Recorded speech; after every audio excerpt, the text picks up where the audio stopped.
a meditar en la palabra de Dios, y para ello le voy a invitar, por favor, que vayamos a Números, capítulo 27, y vamos a darle lectura, hermano. Números, capítulo 27, del verso 16 al 23. La lección tiene varios versículos de la palabra del Señor en los cuales vamos a estar meditando, pero como base bíblica tomaremos Números capítulo 27 del verso 16 al versículo 23. Y yo le voy a rogar, por favor, que se ponga en pie y me acompañe de manera alternada en esta lectura. Yo leo el 16, usted el siguiente, y nos unimos todos en el 23, por favor. Y dice así: ponga Jehová Dios de los espíritus de toda carne un varón sobre la congregación.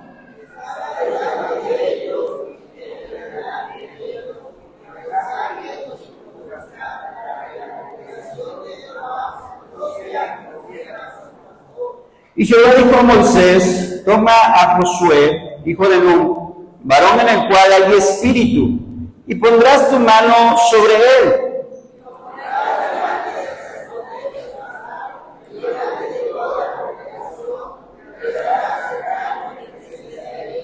Y pondrás de tu dignidad sobre él, para que toda la congregación de los hijos de Israel le obedezca.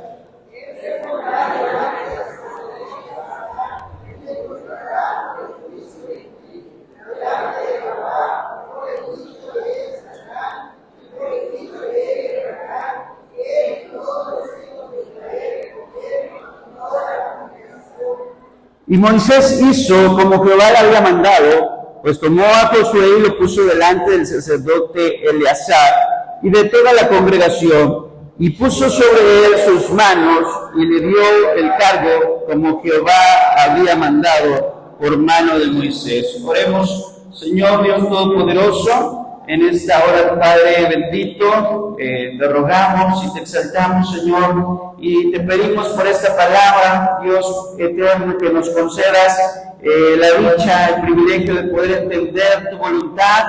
Enséñanos, Señor Jesucristo, lo que tú deseas para nosotros en esta vida a través de tu palabra. Háblanos hoy, te lo rogamos, en el nombre de tu Hijo amado Jesucristo. Amén. Puede tomar su lugar, por favor, hermano. Hace 8 días, ¿verdad? Quien estuvo presente en la lección de los 8 días puede recordar, hermanos, cuál es el tema general que vamos a estar tratando durante este trimestre. ¿Alguien lo recuerda? Esa fue la lección de hace 8 días, ¿verdad? La obra del Espíritu Santo en la creación, ¿verdad? Vemos algo bastante interesante, ¿verdad? Cómo el Espíritu Santo estuvo presente en la faz, sobre la faz de las aguas, y cómo ese Espíritu Santo, ¿verdad?, crea todas las cosas y sostiene el día de hoy todas las cosas. Pero el tema general de este trimestre es el Espíritu Santo a través de las Escrituras. Gloria al Señor. ¿Puede repetir conmigo, hermano, por favor? El Espíritu Santo a través de las Escrituras. Entonces, ese es el tema general, ¿verdad? Y cada lección estará aportando algo nuevo sobre la obra del Espíritu Santo a través de la palabra de Dios. ¿Cierto? Porque el Espíritu Santo es sumamente importante, hermano, que entendamos, ¿verdad?, su personalidad, que entendamos quién es Él y qué es lo que hace en nosotros, ¿verdad?, qué es lo que hace a través de nosotros. Gloria al Señor. Entonces vamos a estar meditando en estas lecciones, y el día de hoy tenemos por título de esta lección: el Espíritu sobre los líderes de Israel. Entonces, hace 8 días veíamos al Espíritu Santo en la creación, ¿verdad? En el principio creó Dios los cielos y la tierra. Gloria a Dios. Y en ese principio estaba el Espíritu Santo. Y es lo que analizamos. Pero el día de hoy vamos a ver cómo el Espíritu Santo estuvo sobre los líderes. Y hoy vivimos una época difícil, hermanos, de confiar en los líderes. Si nos vamos a la política, todos reconocemos y sabemos que los políticos o los líderes políticos no dicen la verdad, ¿cierto? Es más, ellos están conscientes cuando dan su discurso que no están diciendo la verdad. Están haciendo falsas promesas al pueblo, ¿verdad? Prometen no poner un puente y la gente dice, pero ni río tenemos. Y ellos dicen, pues también les traigo el río si quieren. ¿Por qué? Porque son líderes que no dicen la verdad. Y sabemos, ¿verdad?, que es difícil confiar en sus promesas. Pero en la palabra de Dios nos muestra que los líderes que tuvo el pueblo de Israel fueron líderes que estuvieron llenos del Espíritu Santo de Dios. Y gracias a esa llenura del Espíritu Santo, gracias a esa investidura, gracias a esa unción, es que pudieron llevar al pueblo, ¿verdad? Pudieron dirigir al pueblo. Entonces hoy, hermanos, no solo la iglesia, ¿sí? Porque la iglesia en primer lugar necesita líderes que estén llenos del Espíritu Santo de Dios. Pero no solo la iglesia, nuestra sociedad, hermano, también necesita que líderes llenos del Espíritu Santo de Dios. Amén. Entonces vemos aquí el Espíritu, o lo que vamos a meditar hoy, es sobre el Espíritu, sobre los líderes de Israel. Gloria al Señor. Y bueno, vamos a considerar antes de proseguir nuestro texto de oro, el cual es Números 11:25.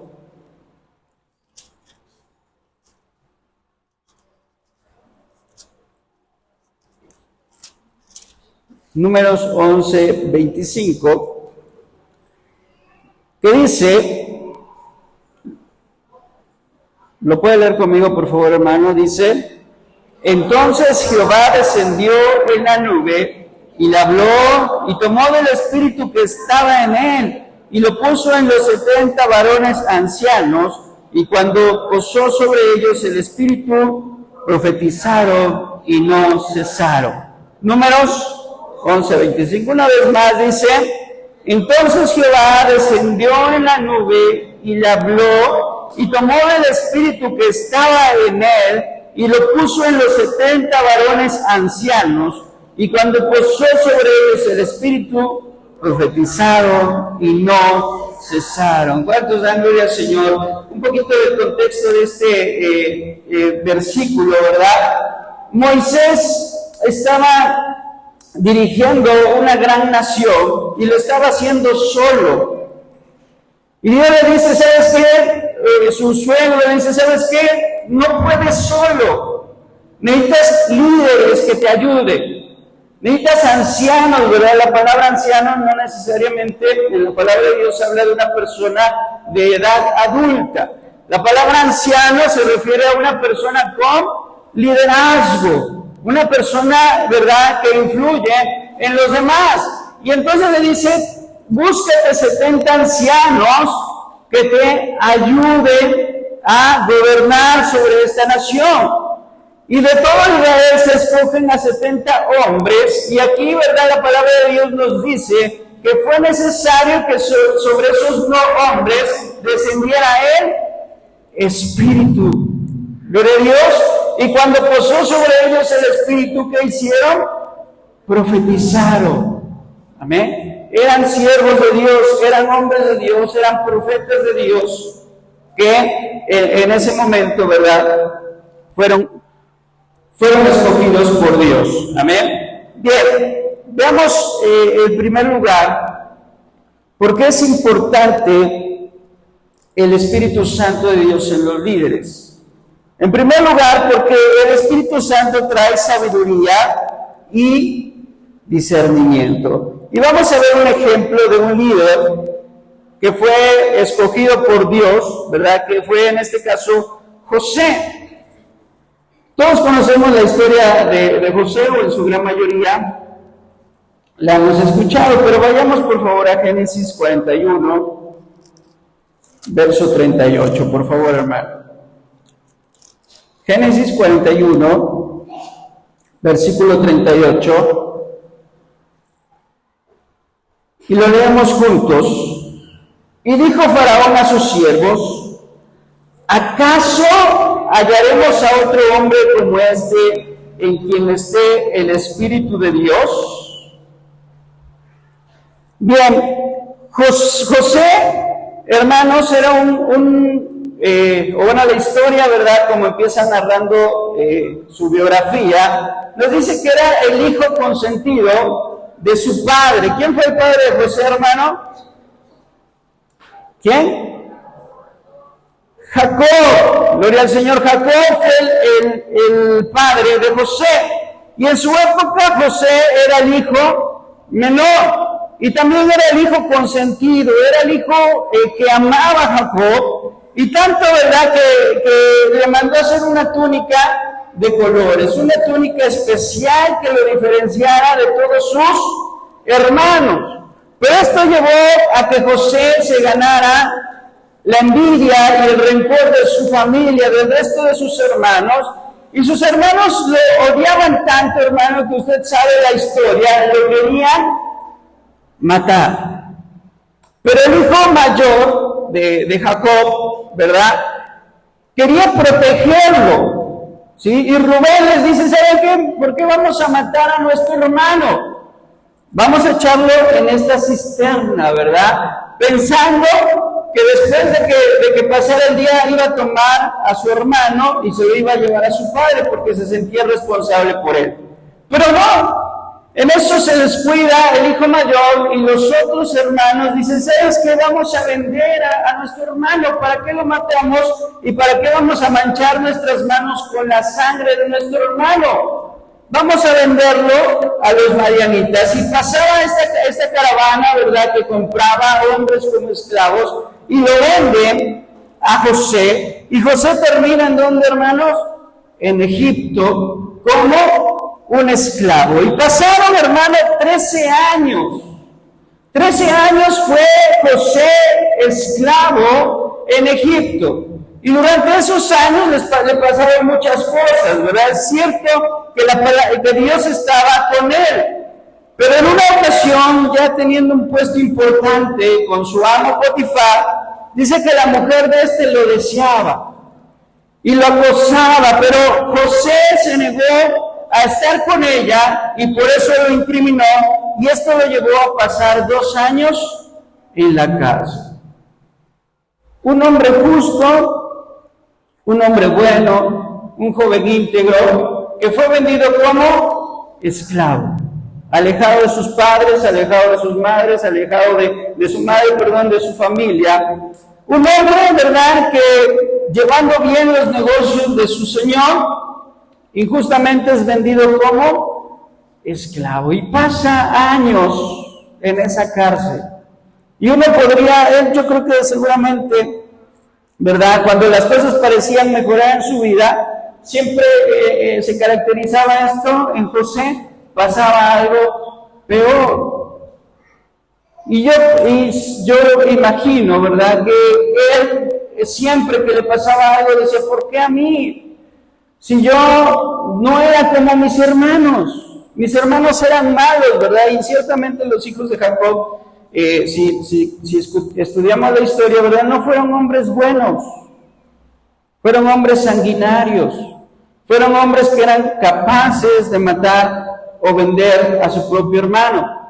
Y él no, hermanos, él era diferente, mas en cambio le pasa esto. Y cuando decía: bueno, si yo siempre llevé buenas cuentas, siempre fui honrado, siempre fui leal, siempre fui honesto, ¿por qué termino en la cárcel?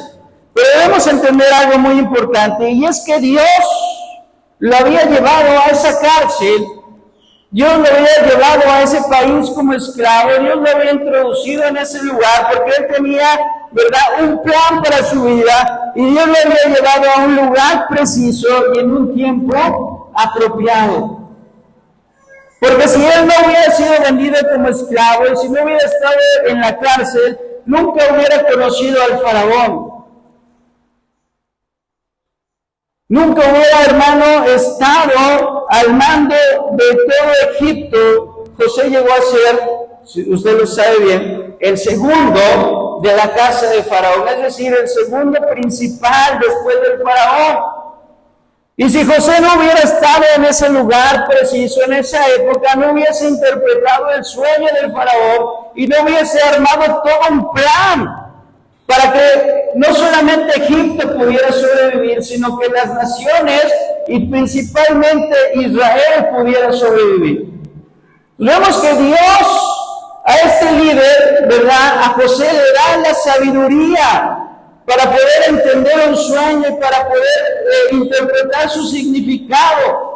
Pero no solamente le da la sabiduría para entender el sueño, sino también le da la sabiduría para poder administrar los bienes, los recursos de una nación, para saber qué hacer, ¿verdad? No solamente era algo espiritual lo que se estaba moviendo en la vida de José, sino era algo también social, era algo administrativo, era algo de gestión, ¿verdad? De manera que él se pone a trabajar en administrar los recursos y bienes materiales que había en Egipto. ¿Cuántos dan gloria al Señor? Y por eso dice aquí la palabra del Señor, y dijo Faraón a sus siervos: ¿acaso hallaremos otro hombre como este en quien esté, qué hermano? El Espíritu de Dios. ¿Qué reconoció Faraón y los que estaban alrededor de él en José? Que el Espíritu de Dios estaba sobre su vida. Que esa sabiduría, que esa inteligencia, que esa capacidad para tomar una decisión correcta no venía de él, sino que tenía un espíritu superior.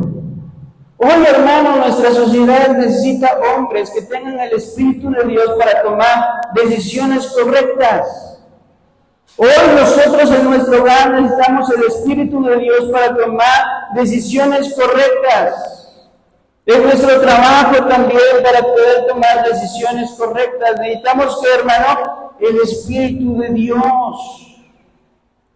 Porque el Espíritu de Dios nos va a dar sabiduría. El Espíritu de Dios nos va a dar inteligencia. El Espíritu de Dios nos va a dar discernimiento para poder entender si lo que estamos haciendo está bien o lo que estamos haciendo está equivocado. ¿Cuántos dan gloria al Señor? ¿Cuántos no necesitamos el Espíritu Santo para entender si como estamos educando a nuestros hijos es la manera correcta o no? Hoy el gobierno quiere educar a nuestros hijos. Y usted sabe toda esta polémica que hay alrededor de los libros, ¿verdad? Los nuevos libros. Que no es otra cosa más que querer implantar una ideología de género. Y el gobierno quiere educar a nuestros hijos. Pero no es labor del gobierno, ni de la educación, ni de la escuela educar a nuestros hijos. Es nuestro labor, ¿verdad? Y nosotros quienes les tenemos que enseñar lo que es bueno y lo que es malo. La escuela les tiene que enseñar las ciencias, ¿verdad? Ciencias naturales, biología, matemáticas y todo esto. Pero nuestra labor es guiarlos y enseñarlos. Y para ello, ¿sabe qué, hermano? Necesitamos la sabiduría de Dios. Por eso es importante, ¿verdad? A lo mejor usted puede decir, bueno, pero esto no me aplica a mí, porque yo no soy un gran líder. Yo no soy un líder que va a llegar a gobernar una gran nación, pero no, hermano, usted sí es líder. Es un líder en su casa, es un líder en su hogar, es un líder en su familia, ¿verdad? Papá y mamá somos líderes de nuestros hijos, gloria al Señor. Y como líderes de nuestros hijos, necesitamos al Espíritu Santo para tener sabiduría y discernimiento como lo tuvo José. ¿Cuántos dan gloria al Señor? Algo que caracterizó a este personaje y que llama la atención es que fue siempre fiel. ¿Cuántos realmente somos fieles a Dios? ¿Cuántos en las circunstancias más peores de nuestra vida hemos sido fieles a Dios? Nunca encontramos o leemos a José reprochándole a Dios. lamentándose delante de Dios, cuestionando la voluntad de Dios, sino siempre guiándose, ¿verdad?, con fidelidad a Dios. Si fue esclavo, él fue esclavo, ¿verdad?, pero como esclavo se guió bajo los principios de Dios y fue el mejor. Como preso se mantuvo en integridad, ¿verdad?, de manera que el carcelero lo dejó a cargo de todos los asuntos de la cárcel. ¿Cuántos dan gloria al Señor? Y como el segundo de Faraón, también hizo las cosas de manera correcta porque fue fiel. ¿Cuántos somos fieles? Faraón y sus siervos percibieron en Daniel a un verdadero siervo de Dios. ¿Qué perciben las personas que están alrededor de nosotros? ¿Qué percibirán, hermanos? ¿Podrá alguien decir de nosotros, acaso hallaremos a otro hombre como este en quien esté el Espíritu de Dios? Yo espero que sí, ¿verdad? Entonces José fue un vaso dedicado al servicio de Dios. Pero veamos otro ejemplo en Balaam. ¿Alguien conoce la historia de Balaam, hermanos?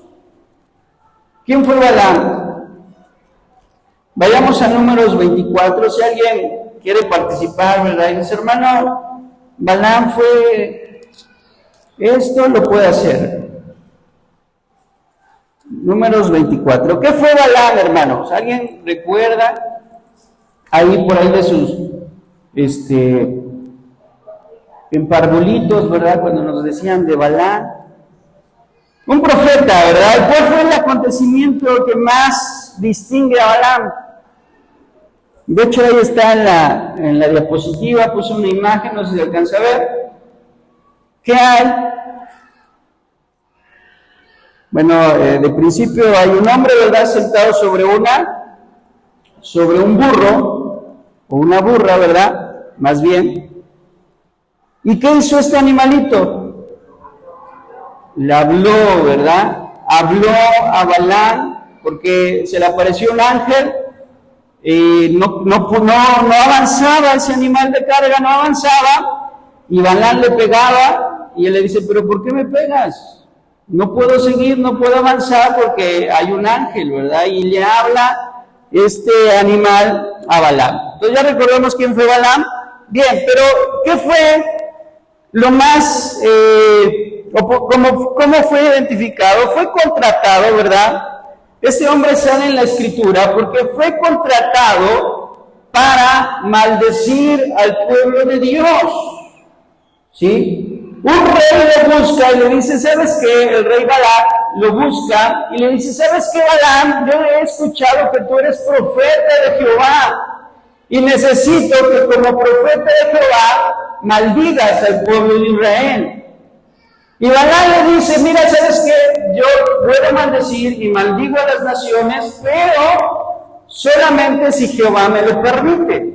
Si Jehová me permite, ¿verdad?, maldecir al pueblo, maldeciré. Pero aunque Balac me dé toda su casa y todo su oro, si Dios no me permite maldecir a este pueblo, no lo voy a maldecir, ¿verdad? Y entonces dice la palabra de Dios que Balac lo contrata.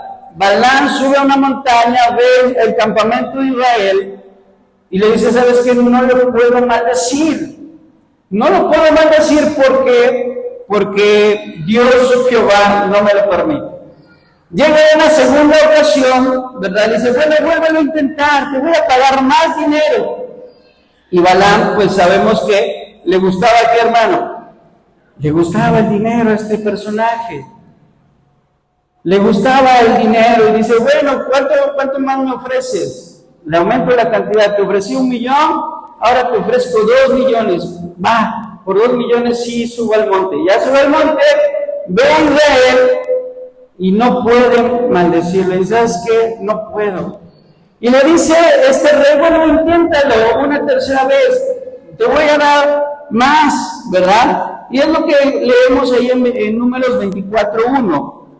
Dice, cuando vio Balaam que parecía bien a Jehová que él bendijese a Israel, no fue como la primera y segunda vez en busca de agüero, sino que puso su rostro hacia el desierto y alzando sus ojos vio a Israel alojado por sus tribus y el Espíritu de Dios vino sobre él. Entonces tomó su parábola y dijo Balaam, hijo de Beor, dijo el varón de ojos abiertos, dijo el que oyó los dichos de Dios y el que vio la visión. No leeremos todo porque es muy extenso, pero en pocas palabras, bendice a Israel. Bendice a Israel, ¿verdad? Pero vemos aquí a un hombre, hermanos, un hombre que tenía una lucha entre sus convicciones y sus corrupciones. La palabra de Dios no toma a Balaam como un buen hombre, ¿cierto? Balaam no fue un buen hombre, hermanos. Balaam fue un mal hombre, un mal profeta de Dios. Incluso el Apocalipsis, ¿verdad?, lo pone como un mal ejemplo. Un ejemplo para aquellos siervos que se sirven de la unción para enriquecerse. Que se sirven de la unción de Dios para qué, hermano? Para enriquecerse, ¿verdad? Y hay hombres que yo no dudo que Dios los use, porque aquí vemos a un profeta de Dios, ¿verdad? Un hombre que dice que el Espíritu de Dios vino sobre él. Pero hay hombres, ¿verdad?, que dicen, ¿sabes qué? Sí voy, pero la ofrenda mínima es de 50,000 pesos, ¿verdad? Bueno, y eso por poner bajo, un precio bajo, porque hay profetas, ministros, apóstoles, que la ofrenda, porque así le llaman, ¿verdad?, ofrenda, es mayor. Y tiene que ser el hotel más lujoso de la ciudad, y el restaurante más lujoso de la ciudad, y el carro más lujoso que puedas contratar para que yo pueda ir, y ahora sí predique con toda la unción de Dios. Va a haber milagros, va a haber sanidades, va a haber convertidos, tu iglesia se va a llenar, y en un año recuperas la inversión. Con las ofrendas que vas a recibir vas a ver que recuperas la inversión. Así lo manejan, hermanos, y esto no es otra cosa más que hacer un mercado, ¿verdad?, del Evangelio. Y esto es lo que hizo este hombre. Pero ¿por qué no los menciona la palabra de Dios? Porque ciertamente hay hombres, ¿verdad? Hombres que sus corrupciones los inclinan a quebrantar los mandamientos de Dios. Y debemos de tener cuidado, hermanos, porque a veces hay una lucha entre nuestras convicciones contra nuestras corrupciones. Y esa lucha seguramente José también la pasó. José también la vivió. José también estuvo tentado tal vez a ver a esa mujer hermosa y decir, bueno, ¿por qué no la tomo por mujer? Pero lo que hizo José fue fiel y huyó. ¿Pero qué hizo Balaam? Balaam vio el dinero, vio las ganancias deshonestas y prefirió, ¿verdad?, mercar con el espíritu de profecía. Y sus corrupciones lo inclinaron a quebrantar los mandamientos de Dios, ¿verdad? Vemos que tenía el espíritu de profecía, pero esto no es un indicativo de que hubiese sido santificado. ¿Era usado por Dios? Sí, el Espíritu de Dios venía sobre él y profetizaba. ¿Era santo? Vemos que no estaba santificado. Por eso, ¿verdad?, Jesús decía, muchos en el postrer día dirán, en tu nombre echamos fuera demonios, en tu nombre hicimos sanidades, en tu nombre predicamos. Pero ¿el que les dirá? Apartaos de mí, hacedores de maldad, porque yo no los conozco. Pues no es un significativo de santidad. Hay muchos siervos que predican, hermano, y viven en fornicación o en adulterio, y eso no es significativo de santidad. Entonces hoy muchos tienen los ojos abiertos. Este hombre, como dice la palabra de Dios, dijo el varón de ojos abiertos, podía ver la profecía. Podía entender que había un Dios que se llamaba Jehová. Él no era israelita, mas en cambio conocía de Jehová. Era un hombre que tenía los ojos abiertos, pero tenía, hermano, cerrado el corazón. Tenía que cerrado el corazón. Hay gente que son iluminados, pero no son santificados. Nosotros tenemos que santificarnos. Vea lo que dice Mateo, por favor, capítulo 7, versículo 21 y 23. Si alguien lo puede leer, le agradeceré. Mateo 27, 21, 23.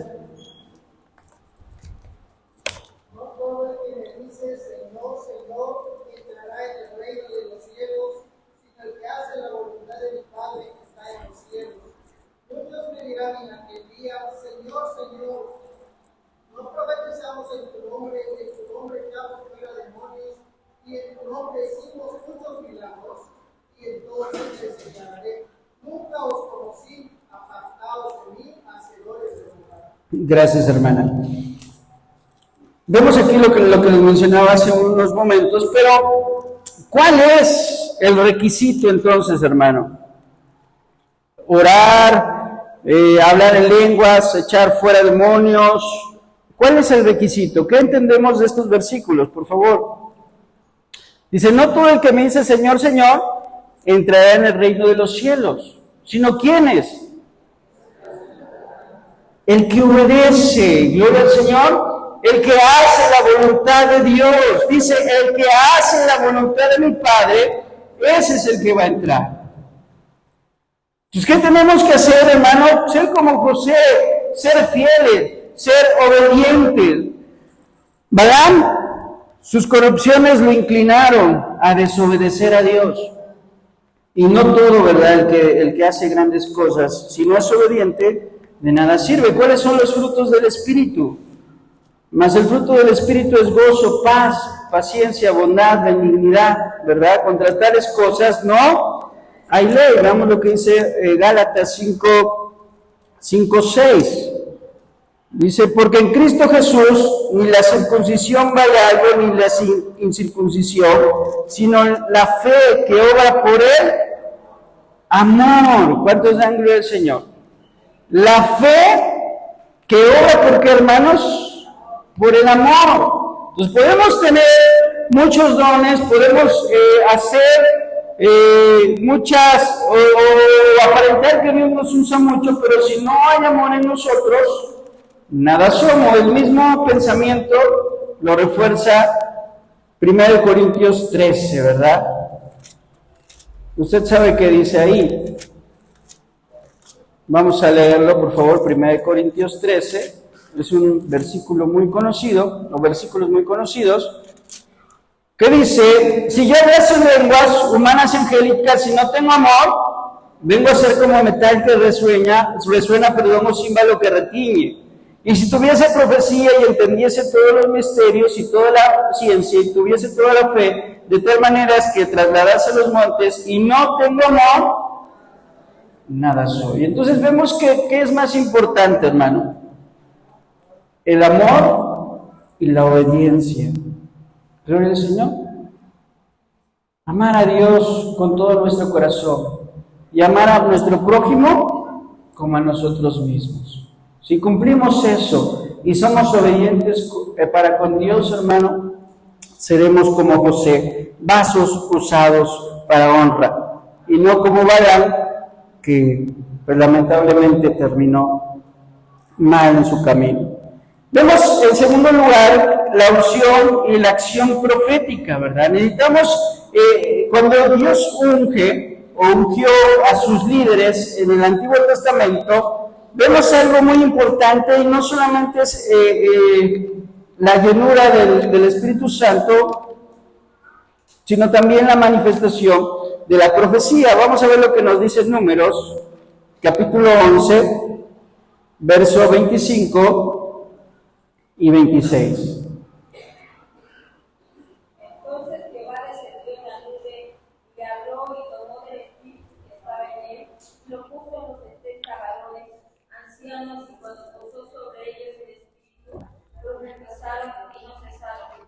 Que habían quedado en el campamento dos varones llamados el uno Edá y el otro Medá, sobre los cuales también reposó el espíritu.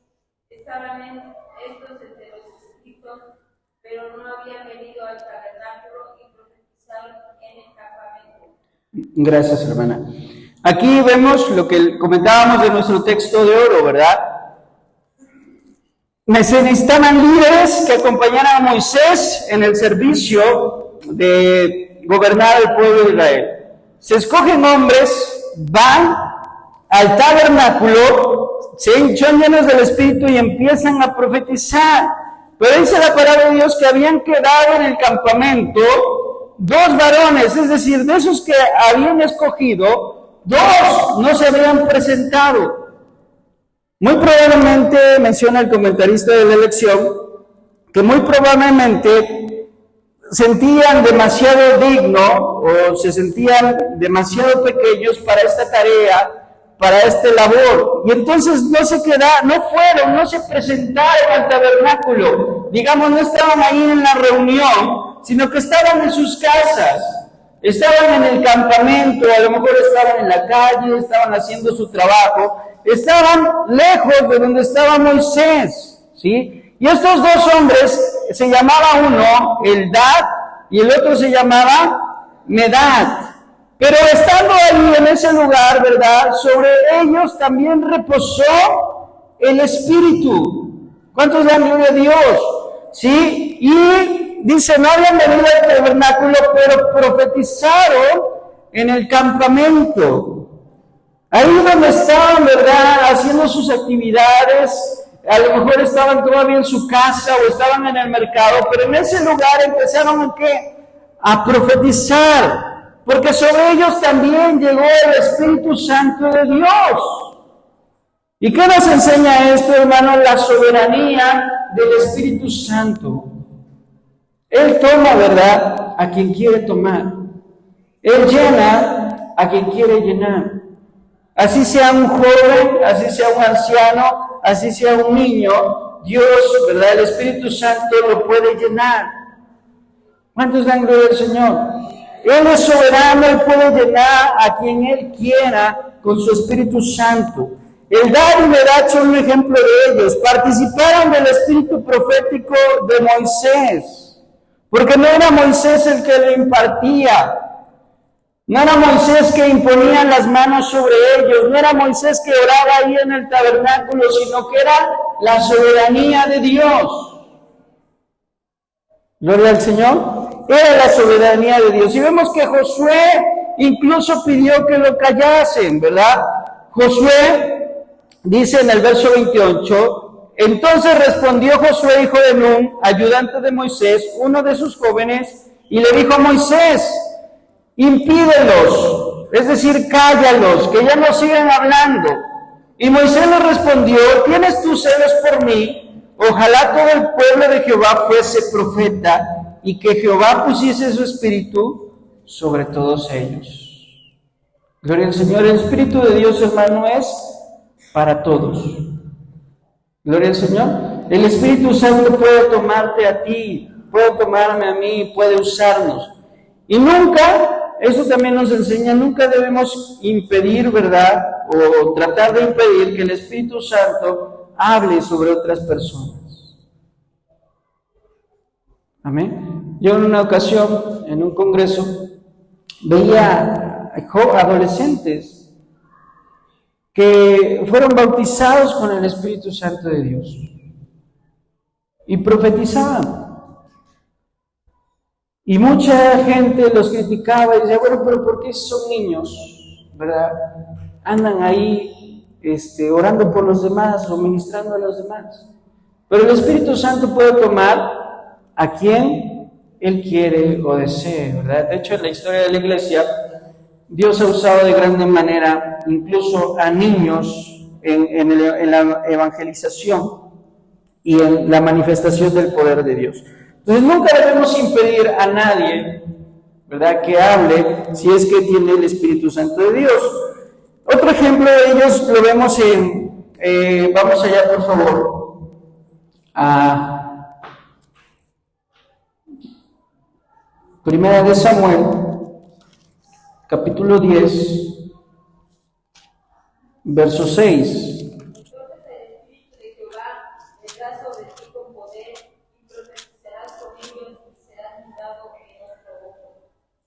Cuando se hayan sucedido estas señales, haz lo que te viniera a la mano, porque Dios está contigo. Luego bajará bajarán delante de mí a Gilgal, entonces descenderé yo allí para ofrecer holocaustos y sacrificios y ofrendas de paz. Espera 7 días hasta que yo venga a ti y te enseñe lo que has de hacer.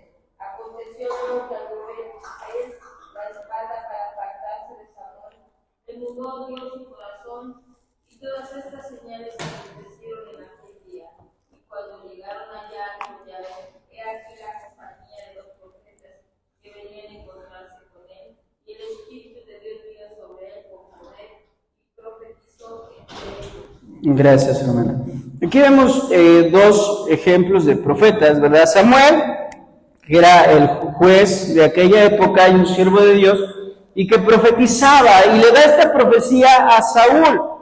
Saúl era el líder, ¿verdad?, que había escogido Dios como el primer rey de Israel. Y Samuel le dice y le profetiza a Saúl: ¿sabes qué? Sobre ti también va a venir el Espíritu de Dios y vas a profetizar. Y lo vemos aquí, ¿verdad?, que el Espíritu de Dios vino sobre Saúl con poder y profetizó. De manera que los judíos, la palabra así lo menciona, ¿verdad?, había un dicho que decía: Saúl entre los profetas. ¿Por qué? Porque ciertamente el Espíritu de Dios vino sobre este rey y lo usó y profetizó. Gloria al Señor. Vemos que Dios es soberano nuevamente. Y ahí en el mismo libro, en el capítulo 16, verso 13, dice: y Samuel tomó el cuerno de aceite y lo ungió en medio de sus hermanos, y desde aquel día en adelante el Espíritu de Jehová vino sobre David, y se levantó luego Samuel y se volvió a Ramá. Vemos que en el caso de David es diferente. En el caso de David, Samuel nunca le da una profecía. Samuel nunca le dice a David, ¿verdad?, una palabra profética sobre su ministerio. De hecho, cuando Samuel ve por primera ocasión a David, duda, ¿cierto? Duda de que ese iba a ser el rey. De hecho, cuando vio a su hermano mayor Eliab, dijo: seguramente el ungido de Dios está sobre mí. ¿A qué voy? A que con Saúl, ¿verdad?, Samuel es usado por Dios. Dios le revela, ¿verdad?, su voluntad. Dios le da una profecía y Samuel profetiza a Saúl. Pero cuando va a escoger a David, Dios no lo usa con esa profecía, sino cuando ve a Eliab, él dice, bueno, él solamente sabía que uno de los hijos de Isaí iba a ser el escogido. Y cuando ve a Eliab, se deja llevar por su corazón y dice: este es. Y no. Y cuando ve a Serbia, también dice: este es. Y no. Y así cuando ve a cada uno de los hermanos de David, y ninguno era.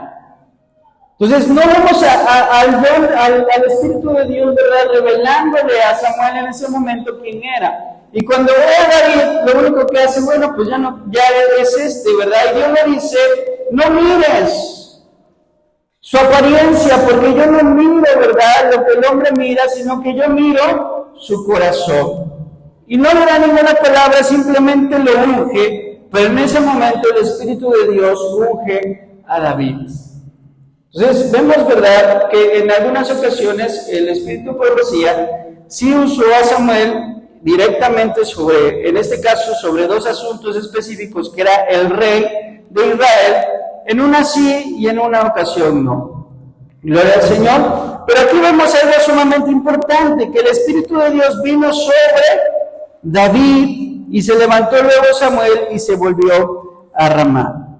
Amén. En el caso de David, vemos, hace énfasis nuestro guía sobre que Samuel no profetiza. Y la reflexión que nos deja es, ¿verdad?, si hoy en día, ¿no será que hay existe hoy en día, ¿verdad?, un exceso en cuanto al uso de la profecía por algunos siervos?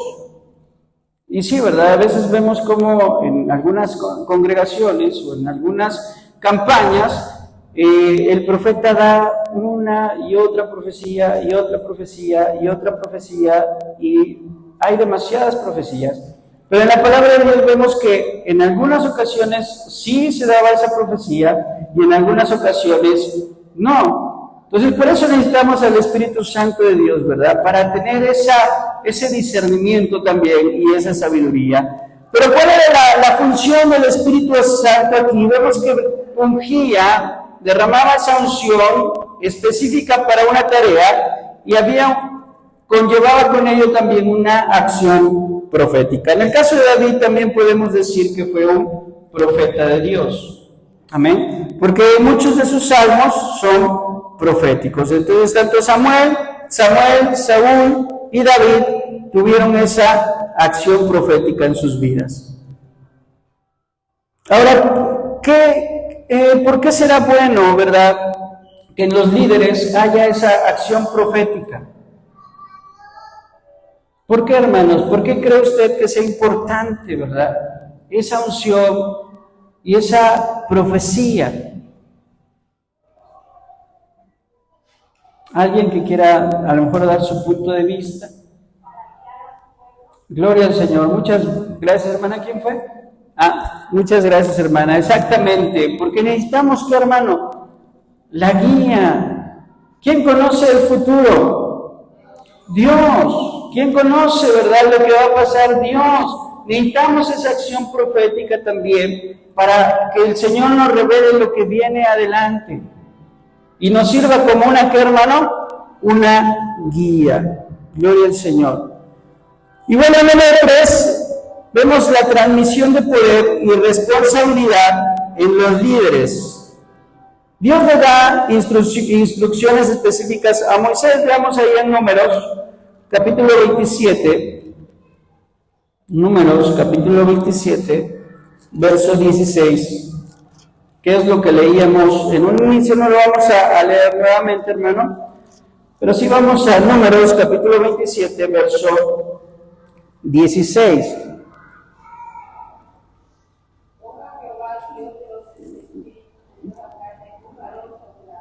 Amén.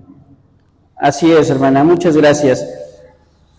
Entonces aquí Moisés es el que está haciendo esta sugerencia a Dios. ¿Sí? Moisés, vamos a esperar que pase el mundo del tren.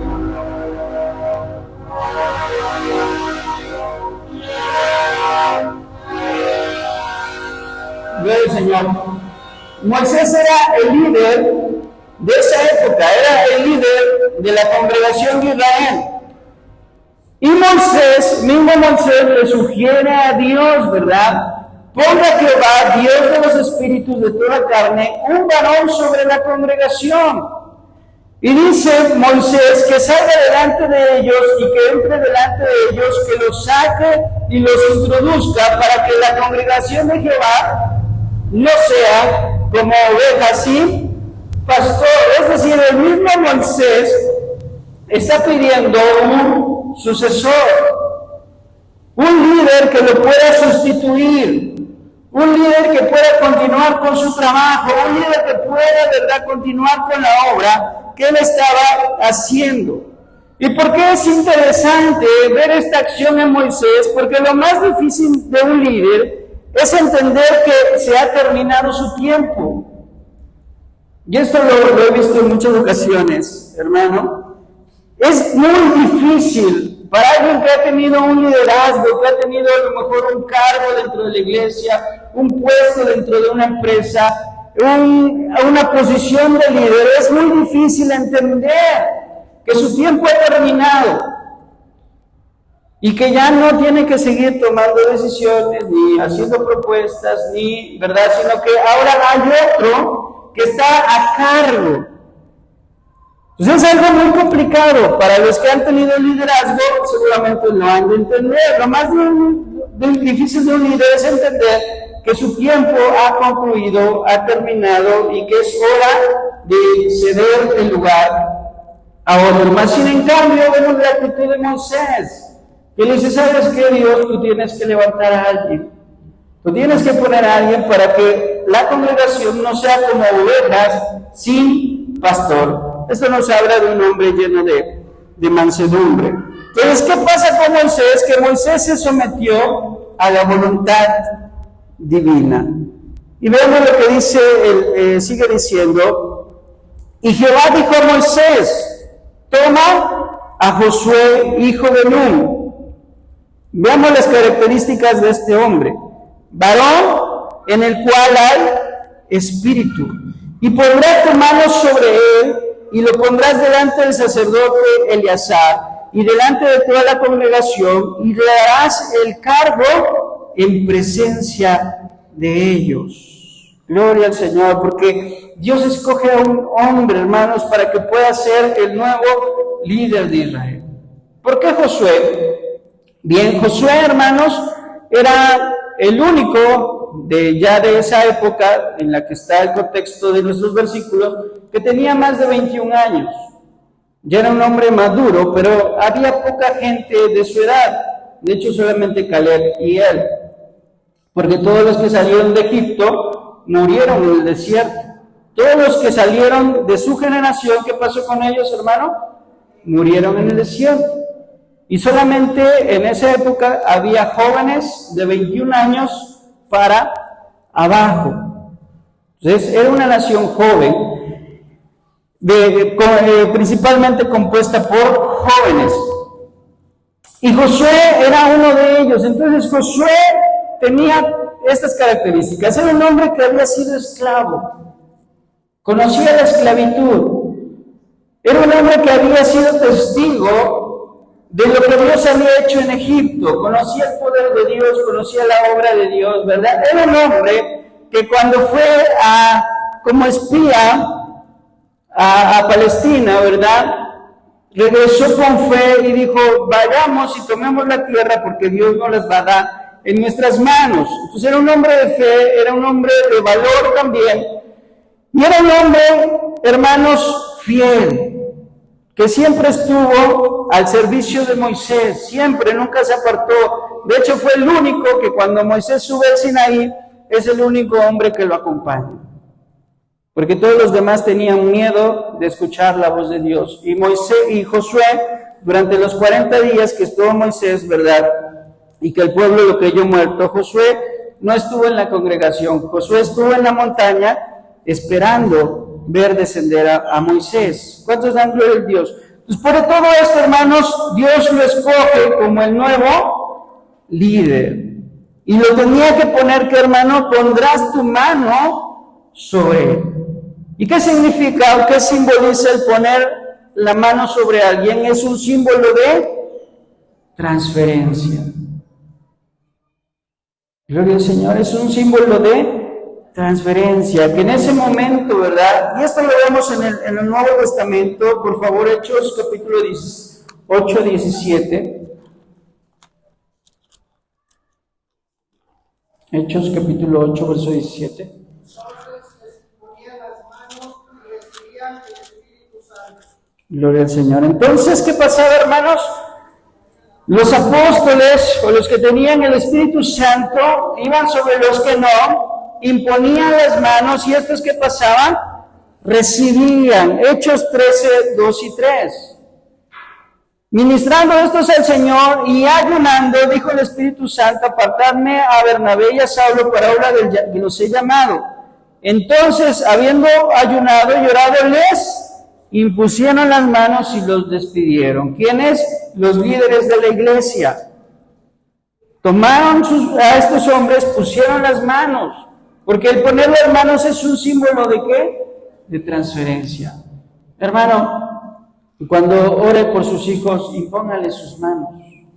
Si usted está lleno del Espíritu Santo, ¿verdad?, y ve a los jóvenes de la congregación, acérquese a ellos e impóngales las manos. ¿Esto es símbolo de qué? De transferencia. Y es una manera, ¿verdad?, en la que el Espíritu Santo de Dios pasa de un hombre ungido hacia otra persona. Gloria a Dios. Si usted ha sido ungida o ha sido ungido con el poder del Espíritu Santo, cuando ore por otro, impóngale las manos, símbolo de transferencia.